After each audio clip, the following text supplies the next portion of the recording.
Hi hello అందరికీ నమస్కారం. ఈరోజు తక్కువ ఐటెంతో సింపుల్‌గా అయిపోయే స్వీట్ రెసిపీ ఎలా చేయాలో తెలుసుకుందామా? అదేనండి మనందరం వెళ్ళే పెళ్ళిలో ఎక్కువగా వడ్డించే స్వీట్ ఏంటంటే డబుల్ కా మీఠా. దీనికి ఏమేం కావాలో చూద్దామా? బ్రెడ్ ప్యాకెట్ ఒకటి, నెయ్యి కొద్దిగా, పంచదార ఒక కప్పు, జీడిపప్పు, బాదం, కిస్మిస్ చిన్న కప్పు, యాలకుల పొడి ఒక స్పూను, పాలు ఒక చిన్న కప్పు. ఇప్పుడు ఎలా చేయాలో చూసేద్దాం. ముందుగా బ్రెడ్‌ను అంచులను కట్ చేసి గోల్డెన్ కలర్ వచ్చే వరకు వేయించాలి. ఇది నేను ఎయిర్ ఫ్రైలో వేయించాను.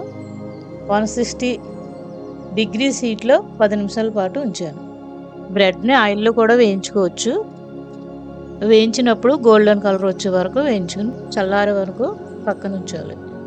ఇప్పుడు స్టవ్ వెలిగించి పాన్ పెట్టి అందులో కొద్దిగా నెయ్యి వేసుకుని డ్రై ఫ్రూట్స్ వేయించుకోవాలి. అదే కడాయిలో పంచదార కూడా వేసుకోవాలి. నేను ఒక కప్పు వేశాను. మీరు ఇంకా స్వీట్ ఎక్కువగా తింటే ఇంకా కొంచెం వేసుకోండి. నేనైతే ఒక ప్యాకెట్ బ్రెడ్‌కి ఒక కప్పు పంచదార వేశాను. ఒక కప్పు పాలు వేశాను. పంచదార పాకం కోసం కడాయిలో వేసి ఒక గ్లాసు నీళ్ళు కూడా పోసుకుని పాకం వచ్చే వరకు కలుపుతూ ఉండాలి.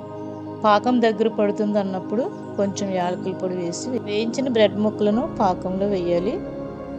ఆ బ్రెడ్ పాకాన్ని పీల్చే వరకు ఉంచి పాలను కూడా వేసుకోవాలి. అలా వేస్తే కోవాలా కూడా తయారవుతుంది. అసలు స్వీట్లో కోవా వేస్తారు. నేనైతే పచ్చి పాలను వేసాను. అలా వేసినా కోవాలా తయారవుతుంది. మనం ముందుగా వేయించిన డ్రై ఫ్రూట్స్ని కూడా వేసి కలుపుకోవాలి. ఇప్పుడు స్టవ్ ఆఫ్ చేసుకోవాలి. అంతే, ఎంతో ఈజీగా డబుల్ కా మీఠా రెడీ అయిపోయినట్టే. ఇప్పుడు ఒక సర్వింగ్ బౌల్లో వేసి దానిపైన డ్రై ఫ్రూట్స్ కూడా వేసి అలంకరించుకోవాలి. నేను చేస్తున్న ఈ రెసిపీలపై మీ అభిప్రాయాన్ని కామెంట్ల రూపంలో తెలియచేయండి. అలాగే ఎలాంటి రెసిపీ తెలుసుకోవాలనుకుంటున్నారో కామెంట్ చేయండి.